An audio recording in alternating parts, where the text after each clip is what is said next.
Hello, welcome back. On this episode of the Mindful Money podcast, I'm chatting with Dyllen Nellis. She's the founder of Dyllen's College Essay Advice, and she's also an undergraduate at Stanford University. She's going into her third year. In a world where students are applying to 12, 15 colleges to be sure they get into one, she was accepted everywhere. So she's going to tell us that story today. She started out sharing her strategy on YouTube and today works directly with students and has created an award-winning online course that teaches her college essay system. As education is the cornerstone of earning, I asked Dyllen to be a guest on this podcast. Dyllen, welcome to the Mindful Money podcast. All right. Thank you so much for having me. You bet. Thanks for being here. We're excited for this. So where are you connecting from now? I'm in Los Angeles, California, where I was born and raised. Okay. But you're a student at Stanford, is that right? Yes. So I haven't moved back to Stanford yet. I will go back September 20th. Do you know how people from Berkeley feel about Stanford? Yeah, there's a huge rivalry, but Okay, honestly, I'm not all caught up in that. that's good. I won't treat you poorly because you're a Stanford student. I'm also not a Cal grad, so I'm not quite as hung up on it as many in the Berkeley area. I So what see. did you learn about money and entrepreneurship growing up? Well, I grew up in a family of artists. So my mom is a dancer and an actress, choreographer, and Pilates trainer, and most recently actually became a financial professional. So that's an interesting story there. And my dad is a digital media artist and a filmmaker. So I didn't have a lot of business going around in my household growing up, so I didn't know a whole lot. So I've actually had to learn most of it on my own by creating my own business. But they were always very, very encouraging of me to shoot for the stars and think big. They're all about endless possibilities and having big dreams and doing what it takes to achieve them. And I've also just really been fascinated by the topic of innovation ever since I was little. I remember I asked my mom, what does it mean to make something new or to be an entrepreneur or something? I just remember her teaching me that word and I was like, oh, I want to do that. So it's really funny. The first thing I ever quote unquote innovated was this thing called a joy leaf, where I walked outside of my house and there was a leaf on the floor from our tree.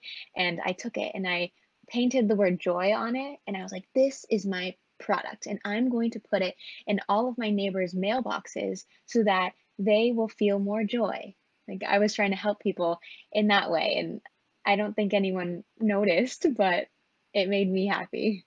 Oh, if I got a leaf with joy printed on it or written on it or in marker or paint or whatever, I think I would have noticed. They noticed. They had a smile. They didn't know where it came from probably, but they were like, No. oh, this is kind of cool.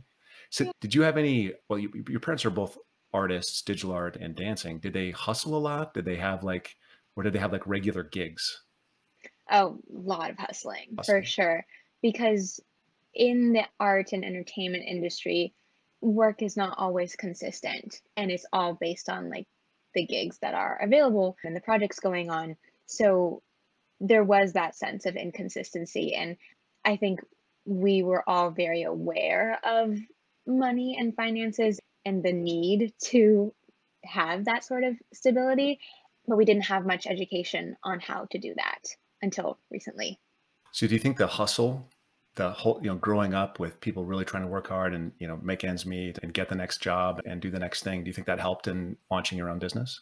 Absolutely, because in the way that I approach my business, I am constantly working and striving for more. And I have to stop myself even sometimes and go, you need to practice self care. You need to give yourself a break. That's what all my friends tell me because I'm so driven to reach my goals. It's interesting that, and this took many years of therapy for me, but I'm a business starter, business investor, business person, entrepreneur my whole life. And I used to think less of that as an art, but I think starting a business and running a business and tweaking a business and figuring out how business works and maybe starting another, that's very artistic. And for some people, that is artwork, figuring it out. And I Mhm. think that's sounds very similar, resonates what you're saying. Yeah, I agree. I mean, you're literally designing systems. Yeah.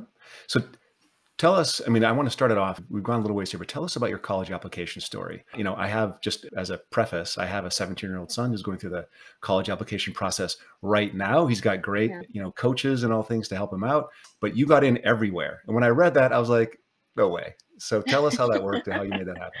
Yeah, so I applied to college in 2018 and I had these big goals. I wanted to get into top ranked colleges, but I didn't have any idea how, and didn't have any assistance either because I went to a public Title I high school in downtown Los Angeles. I couldn't afford a private college consultant, and there was just a lack of guidance at my school. So I was like, well, what do I do? So I took it in my own hands and I taught myself everything, just searching articles and books and videos online and reading tons of information just to educate myself on the entire college application process. And that took a long time, but it was really, really fascinating. And I'm so glad that I put in that work and did that because my perception of what college applications even were, it completely changed because I suddenly understood that applying to college is not just about, or college applications isn't just about getting into college. It's about using very specific strategies to effectively convey your values, your experiences, and your potential to colleges.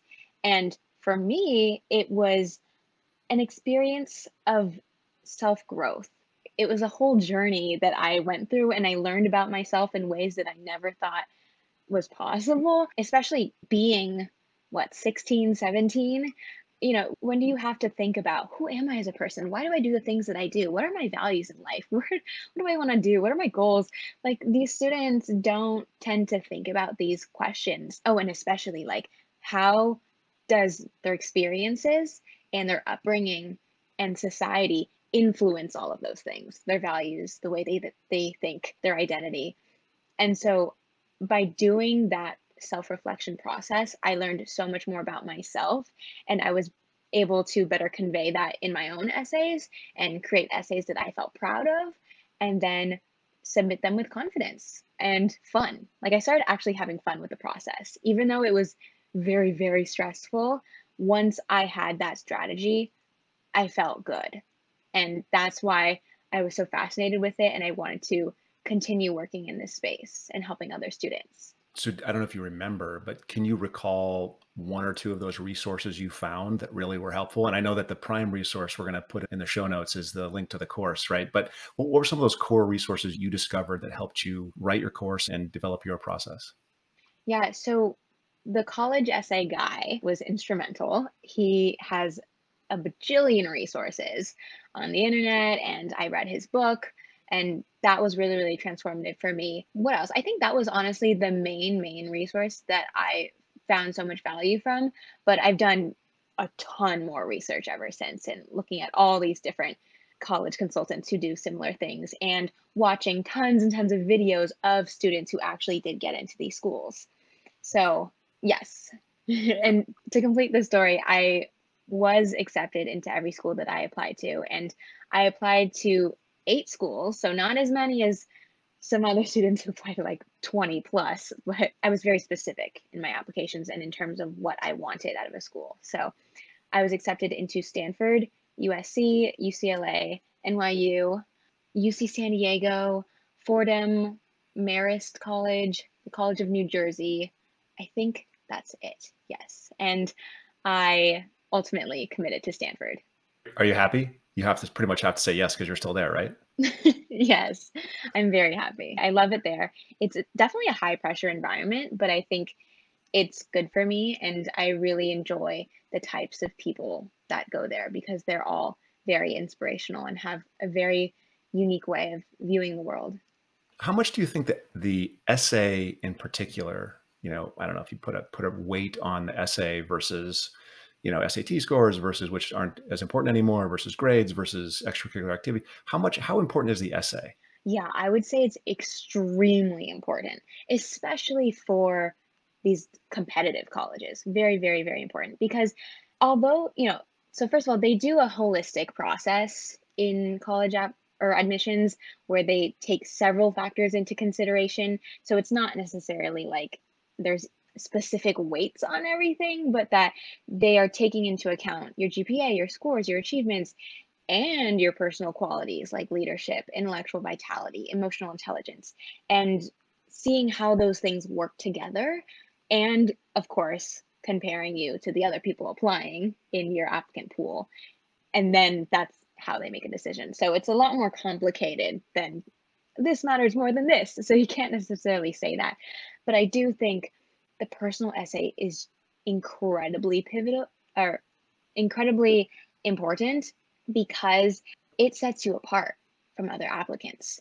There are always going to be students who have the same exact scores as you, the same activities as you, achievements as you, and some people who are way better than you in all of those categories. But nobody has your specific story. And your story through your college essays is a way to connect the dots from all the other parts of your application and create something that is very cohesive and really conveys your passion and your values and who you are on a deeper level rather than just numbers on paper. Do you know, I can't pull it out right now. It's in the deep recesses of my mind. But do you know the Dr. Seuss quote on no, it's truer than true, no one is youer than you. Do you know that quote? Yes, yes. Yeah, it just seems like that's the only thing you can be unique with. At this, I'm just summing what you just said. The only thing you can really truly be unique with is with your essay, with your personal story. Everything else, Exactly. everyone else can mirror. Everyone else can be just as good or better. Interesting. Yeah, and it's something that students have, I feel, the most control over, especially once they reach the beginning of their senior year and they're like, "Oh no, am I good enough? I've done all these things, but I don't know if it's enough to get into these schools." Okay, well, those things that happens, those things that you did, those grades that you got, that's in the past. Unfortunately, you cannot change those things. But the you have the control and the power to write your college essays and make them amazing. And so that's what I train my students to do. So when you're talking to a student about the application process, what are they really nervous about the essay? Are they really nervous about the whole package? Or what's the biggest fear you run into? They are incredibly nervous and stressed and overwhelmed about everything, I Yeah. think, everything in terms of the college applications, but especially the essays. I think a lot of students, one, they don't feel like they have time to do the essays because if they want to apply to a lot of schools, they're going to need to write a lot of college essays. And just knowing that is so scary for a lot of students and enough to make them shut down and procrastinate, which makes it even worse. And they just don't even know where to begin. They don't have any strategy. No one's teaching them how to do it. And so that adds to the stress. And then because they don't know what to do, when they try doing it and they try writing their college essays, it just never sounds how they want it to sound. And it's so bland, and they don't know what's wrong with it and they don't know how to fix it, but they keep trying over and over to revise and rewrite it, but it's just not improving. And that's just because they don't have the correct strategy. It's not because they aren't smart or they don't have potential, because they definitely do. It's just they need the process, they need that strategy. And without it, they're wasting their time. And they might start to think that they're not even good enough or unique Yeah. enough to get into their schools. And that's really damaging on their own mental health. So I have to check myself with this question. So as I said, I'm a parent. I've got a kid going through it right now, Yeah. and we're very involved in the process. And so when it comes to the essay, I think my son was told, don't read your personal essay to your parents. Don't let your parents read it. It's not about your parents. Don't let them edit it. So how true is that? I mean, should we actually be pretty separate from that process of them creating their future, their essays, or should we be meddling? That's funny. That's a really good question. I think it honestly really varies according to what kind of relationship you have with your kid, because all families are different. I know a lot of students choose to write really personal essays about the hardships that they face in their families. And sometimes they do not have a good relationship with their parents at all. And it's really hurt them. And they've had to parent themselves in some way or another, and that's really hard. And so they pour that into their essay. So of course they don't want to share that with their parents and hear what they have to say. But in other households, students aren't facing those difficulties, and maybe their parents are, or they know more about writing, or they know, like, especially if they're like English teachers or whatever, they can provide a lot of insight. And if they know their kids' personal values and strengths, then parents can definitely help them strengthen it and make sure that they're showcasing the best parts of themselves. So I know for my essays, I definitely had my parents read it over, and my dad was very much helping me through the editing process. Needed to make sure that what I was saying like even made sense or was effectively conveying the story that he knew that I was talking about, because he went through that too. Like, we were going through this family experience together, and that's what I was writing about. So he Wow. definitely helped. That's neat. So I want you to just for a second, pretend like you're talking to a 17-year-old that's applying to college. What's like two really, really important pieces of advice you would give them? And then maybe one thing that that they're worried about, but they should probably not worry as much about. Yeah. So the first thing, and this is something I preach, is that you should not start drafting and writing your essays without doing proper brainstorming first and writing a complete outline for your essay. You have to write an outline and a structure for your essay before you start writing it, because this is going to save you so much time and so much stress. Because if you just go with the first topic that comes to mind, then you may not be writing about the best topic that would give yourself a competitive edge. And you also may not have done that deeper self reflection to even know what are those deeper qualities about you that you want to convey to colleges, or even just do that analysis on yourself. Like, a lot of times students write about challenges, but if they don't do that deeper inner work to be like, well, okay, where does this really stem from? What false beliefs or experiences in my life did this come from? Like, then their essay just isn't going to be as strong because they don't even know that for themselves. So they have to do reflection, and then they have to structure the essay, because if they do not structure the essay, what I always see is that they focus so much on the negative parts, or like the beginning of their story, the challenge, and they rarely leave any room for the growth, which is the most important part. That's like something really, really key that I even learned again last year when in a college class for story crafting. I learned for myself that the story is not the main experience or that challenge that you faced. Like, sure, that can be your starting point, but that's not the main story. The main story is your transformation. It is the growth journey that you went through to unlearn those false beliefs, to become a better person, to strengthen your skills, and all the things that you learned along the way. That is the story. And so that's what students really, really need to hit home. And if they don't write a structure first, they're going to have writer's block also, and they won't even know where to go with the essay. And it's just going to be very scattered. And that's not what we want. We want it to really focus around a very specific theme. I mean, this is such good advice that applies, I think, everywhere. I mean, the podcast is the Mindful Money Podcast. And one of the things we talk about is reflecting first on where you want to end up, what you're trying to Exactly. accomplish, whether it's applying for a job or applying to colleges or starting a business, or that whole idea of self-reflection and really getting your best self down, really figuring out what those values are, what that purpose is first, before you start writing the essay or before you start writing your business plan or before you start whatever the thing is. So this is great advice that actually works pretty universally. So I Yeah. want to turn the page a little bit and talk about starting a business as a 16, 17-year-old. What was the inspiration? Why did you think, I just wrote my essays, I think I can turn this into a business? Where'd that come from? Yeah. So it didn't exactly work out that way. I never had the intention of turning this into a business. When I got into all my schools, I was very proud and very excited about sharing what I had learned, because I was like, whoa, this worked. This is stuff that I found so valuable. And why does nobody know this? Or at least nobody in my high school. Like, I need to teach this to people and put it out to the world. So I had watched all those YouTubers, college YouTubers who make videos about this. So I was like, okay, well, I'm going to put my own videos out. And I only ever intended on putting out 3 videos. I was like, 3 videos with all my advice, and that's it. I'm done. Well, what happened is they took off. They did very well on YouTube, and so many students found so much value from it, and that was really heartwarming. And I thought, wait a minute, I actually have a lot more I can say. There's a lot of stuff that I can pull out and teach people.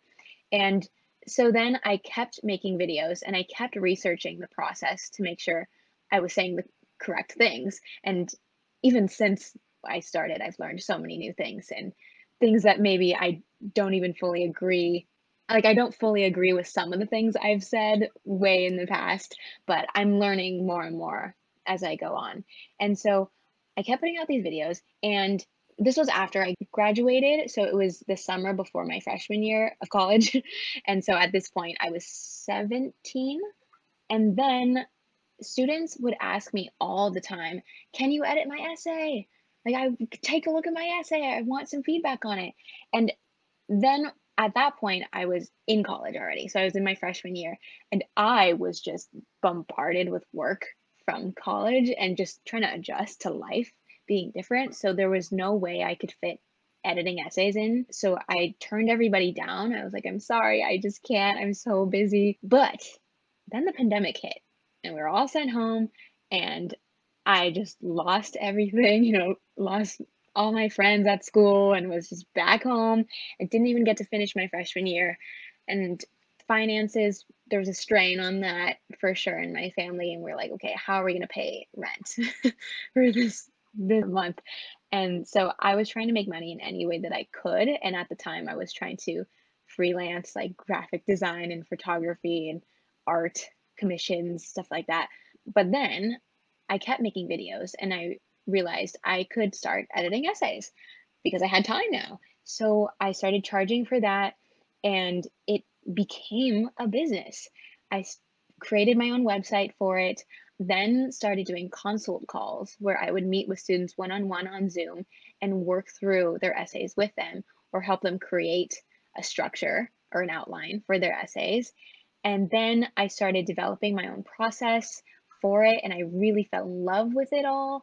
And then in September 2020, I came out with the college essay course, which is called The Ultimate Guide to Craft Your Story. And it combined all of my learnings across all time into this very simplified and comprehensive step by step process. And every year since, I have continued to iterate on it and make it stronger and better. And now I think it's honestly the most valuable resource that I offer. So you said a moment ago that, and I think this is beautiful to admit this and to actually preach this because I think this is true of everybody. You said that there are some things that you said earlier that you no longer believe and those were probably not right, and you've reflected and you've changed that. So how do you do that? Do you redo the course or do you like edit a subset of the course? Because I have a course. I know that redoing an entire course can be very complex. So how do Yeah. you do that? So before this year, the course was written.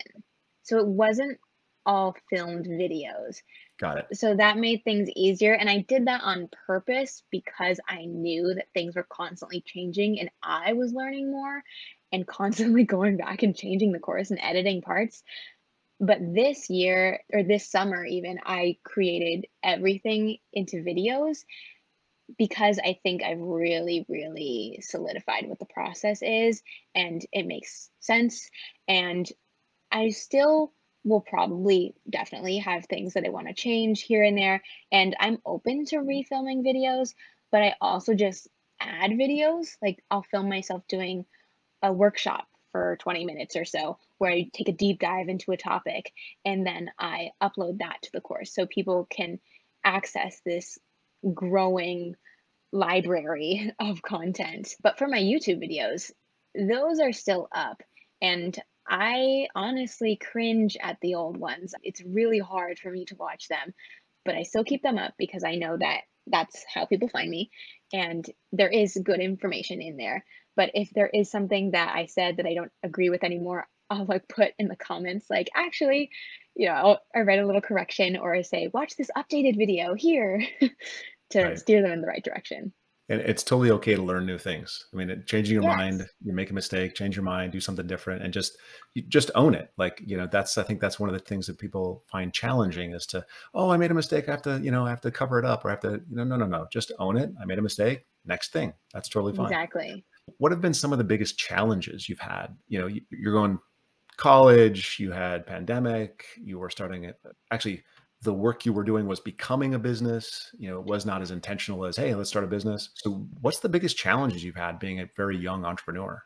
Yes, I've had so many challenges. The first being that I had no idea what I was doing. I had no guidance.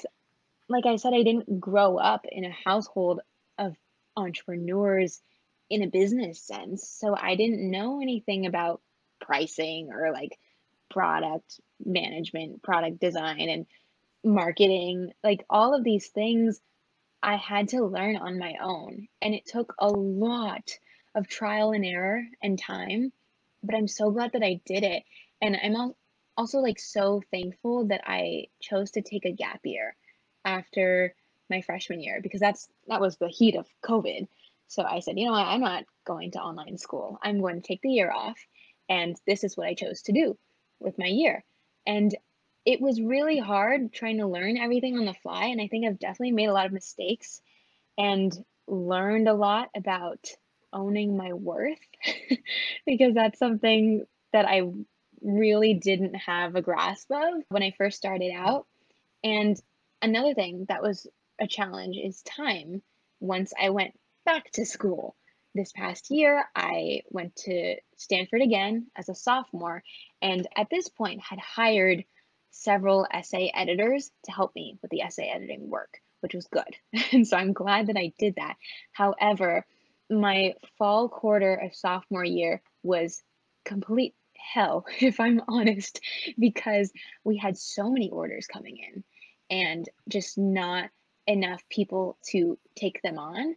And so I ended up doing a majority of the work, but at the same time, I'm trying to be a manager. And it's hard to be a manager and a college essay editor and a marketer. And just there was a lot of errors also going on with orders. Like students would submit an order, but the link that they submitted to their essay was not editable. And so I had to email them, hey, can you fix this link? Or they didn't send the right payment, or just all these little things that I didn't know I would have to be dealing with. I was forced to deal with. And it took up a lot of time, but more so stress that I just wish I didn't have because I'm dealing with a full course load and college life in that experience as well. So, how I went about fixing that was this summer was pretty transformative, actually. I automated almost all of my systems in the business, especially for the essay. I also hired more people, so that was helpful. But I taught myself how to automate with this program called Make, or it was previously called Integromat, and it's really, really useful. So I can automate the entire process of a client purchasing an order and then populating all that data into our task management platform and then taking a look at the editor's availability and assigning it based on that. So I've created an algorithm that does all of that on its own. So I don't have to manually be there to push that button. And that has saved me so much time. And it's honestly one of my proudest accomplishments on top of the course, of course. So, I mean, it's really interesting to hear you talk about what I think every small business owner ever, encounters. Like we have to, oh, I'm going to start this business or I fall into this business. And then you got to figure out accounting, you got to figure out marketing, and you got to figure out integration. How do you stay on top of your customers? How do you make sure you deliver? How do you, if you're hiring people, how do you manage those people? Like these things are, incredibly difficult to figure out because you're wearing 1,000 hats at a time and you did it Yeah, while you were a student. So total kudos to you. And I'm just thank wondering, you. do you think anyone can do this? If you have this idea, you had an idea, college essay, courses around that, helping people in that process, you had a passion for it. So if somebody lines up a passion, something they love to do, they find interesting, that they're good at, with a desire to make some money or to turn it into something. Do you think anybody can do that? Or what are the special skill sets or special abilities you brought to the table to make it possible for you? I think it definitely requires some level of skill, but not even skill, but like mindset. Like if you have a passion or idea, it's one thing to have that idea. It's another thing to do it. The doing it part is a lot of work. And so if someone wants to do that, they better be committed. They better be fully committed to doing that work and learning on the fly. And one of the qualities that I think is most important is resourcefulness, being resourceful to go out and find the answers to your problems. Because, like I said, I didn't an advisor or business consultant or whatever like telling me, here's what to do. Oh yeah, you need advice on this? Okay, here's what you do. So I had to go on YouTube and look up the answers to all my questions. And I've learned so much just from doing that. And then I found YouTubers I really liked. I found podcasters. And then just this summer, I joined a course for mostly female entrepreneurs who are selling online courses and they want to learn how to earn passively. So, setting up like evergreen systems. I honestly did not know what that word meant like 4 weeks ago. And now I'm like, okay, I'm setting it up, I'm doing it. So, having that grit, also, grit's the next one, to be able to stay in the game and keep working. Because to make income, especially passive income, it's not magical. It doesn't just come out of nowhere. You have to put in a crazy amount of work in the beginning to be able to see those benefits. I think it's, you probably know this if you're on YouTube, you probably know Gary Vee.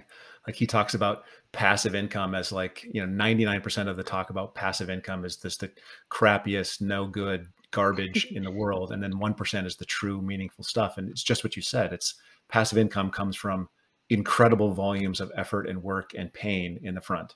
And then it becomes passive 10 years down the road. But it takes time and effort and energy to make it happen. And you're starting so early that you're going to be pretty set. I'm curious, you have all this knowledge about business now. How do you build a course? How do you sell the course? How do you automate the process? What's the next project? I think right now I'm really trying to grow this one that I have. I'm not ready to move on just yet because this is a little baby, this business, and she's gonna grow. And I want her to get as big as she can. So I'm putting in that effort and investing in this business, my time, my effort, my money, to make it the best it can be before moving on entirely. But I am also simultaneously working on a startup. It's a parenting startup called Nurture, and I'm working on it with a team of students from Stanford. We were all in a class together, and so that's another project we have going on. Very fun. So how do you balance all these projects and, being a full-time student and running a business with sort of personal time and, getting out there to see some of your friends? Do you still see friends? Oh yeah, I make friends a priority. So I'm not one of those people that like doesn't have any friends and just stays in the room all day. Well, I do stay in my room all day, but I I will set days where I go out and see friends, like I did yesterday. So that's good. You. But how I balance it, it's really tricky. It's really hard. I'm not so elegant in how I balance it, so I'm not gonna, pretend that I am. I think the summertime, like anytime I get a break from school, is where I like go hard on my business and fix up anything that needs fixing up. So that's why I've been mentioning all this stuff about this summer. This summer, I have put so much work into this in automating these systems and, yeah, putting the systems in place so that when I go to school, I won't have to deal with it. That's how I balance it. So then when I'm actually in school, I'm honestly not going to be doing too much work on the business. I mean, I'm praying that I can find some time to make videos and continue marketing and creating valuable content out there. But none of this system stuff, like building systems, like I'm not going to do that during school. And also during school, I'm very, very diligent in terms of how I run my calendar. I put everything in my Google Calendar.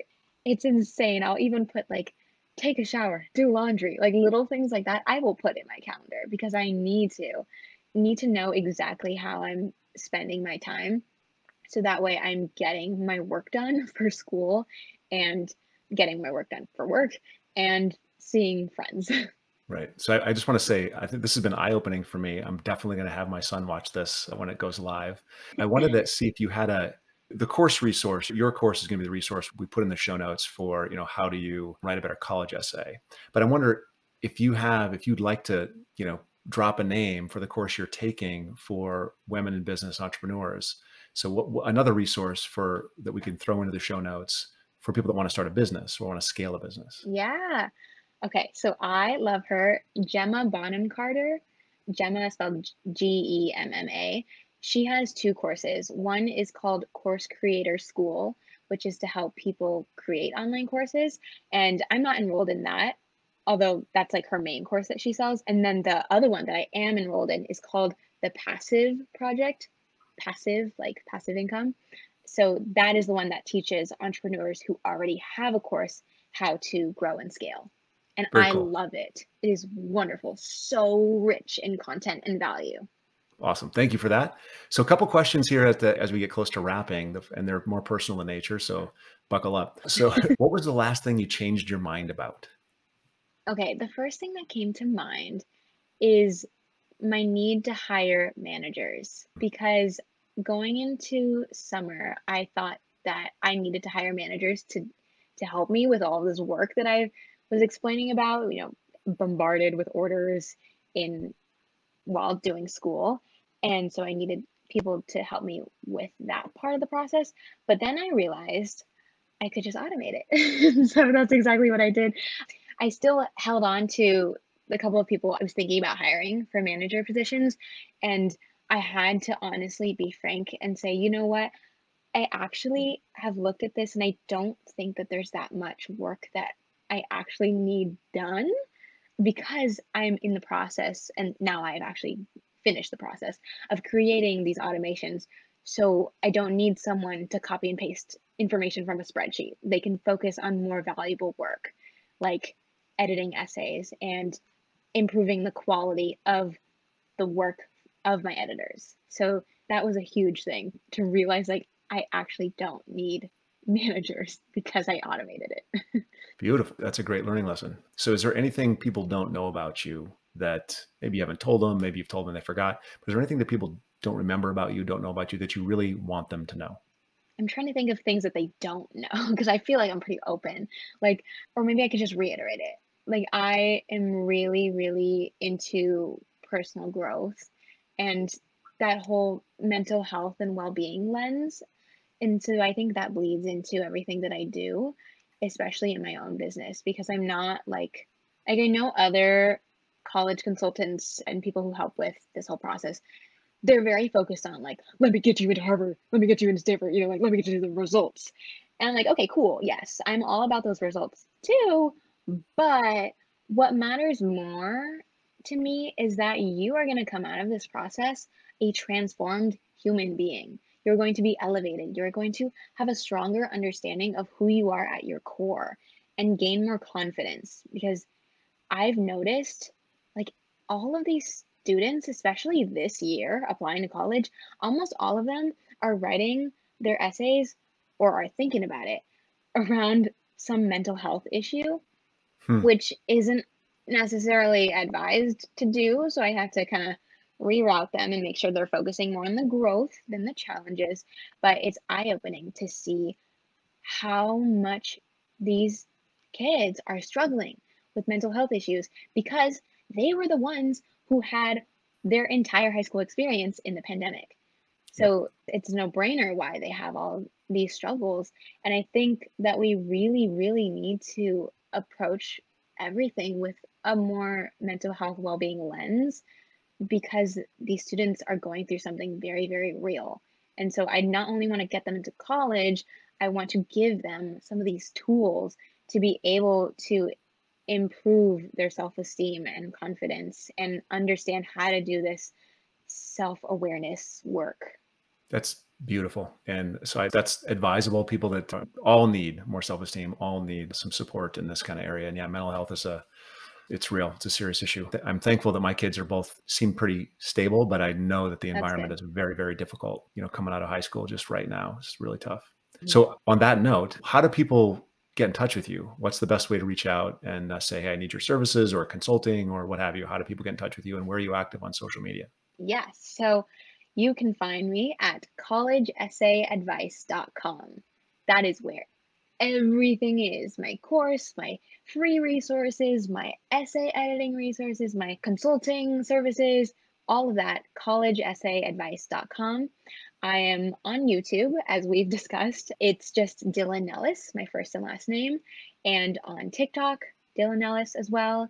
And on Instagram, it's College Essay Advice as well. And yeah, just to clarify for everyone, my business's name is Dyllen's College Essay Advice. So if you just search those words, I'm sure you'll find like every link that I just mentioned. And we'll make sure it's all clear in the show notes so that people can click right through for sure. But yeah, for Wonderful. listeners, just Google the words. Dyllen, thanks so much for being on the show. I very much appreciate your being here. And I think that we made a difference and are going to help people earn more. I appreciate that. Thank you so much. This has been wonderful.